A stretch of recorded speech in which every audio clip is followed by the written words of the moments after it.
પ્રકારની ઝડપી રીત શીખાતા 2 અંક સાથે. બરાબર.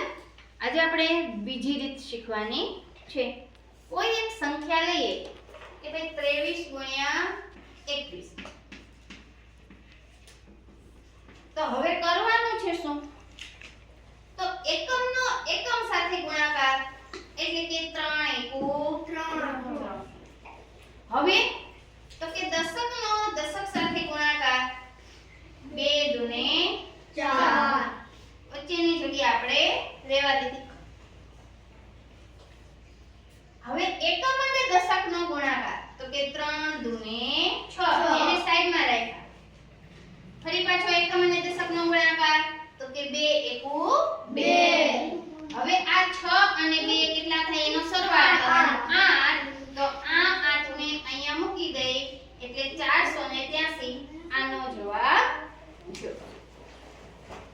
હવે કોઈ એક બીજી સંખ્યા લઈએ 45 ગુણ્યા 39. ચાલો મોટી રકમ છે. આનો આપણે આ જ રીતે કરવાનો છે.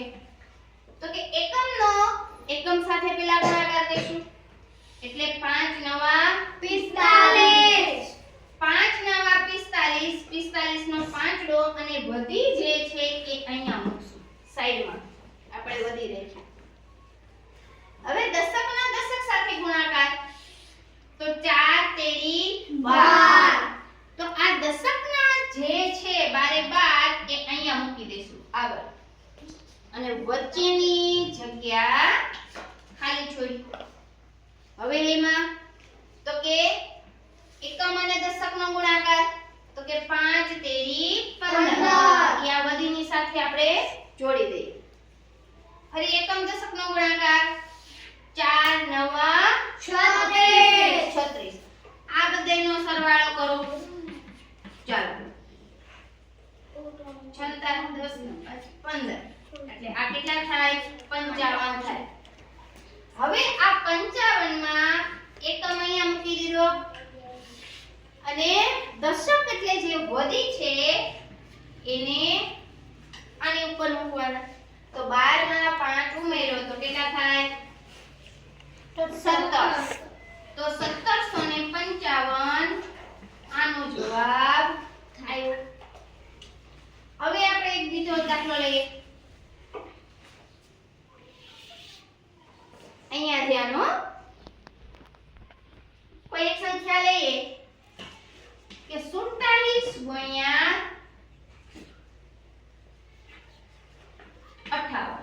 ચાલો રકમ મોટી છે અને ઝડપથી ગુણાકાર કરવાનો છે.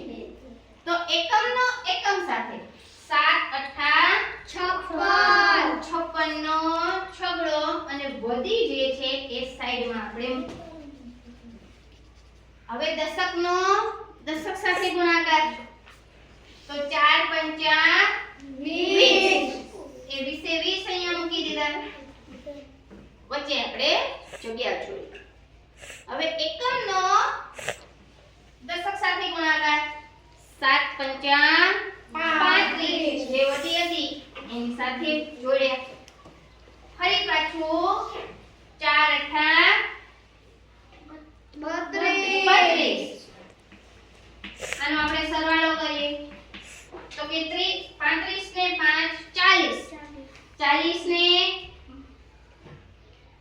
70 ને 2 72. કેટલા થાય 72. તો આ 72 નો બગડો અને 60 જે છે એ આગળના ઉપર વધી ચડીએ એટલે 20 ને 7 27. એટલે 2726 આનો જવાબ આવ્યો. આપણે જે ઓલા દાખલા ગણીએ એમાં આપણને ભૂલ થાય છે. આમાં ભૂલ થાય ન થાય. ઝડપથી આપણને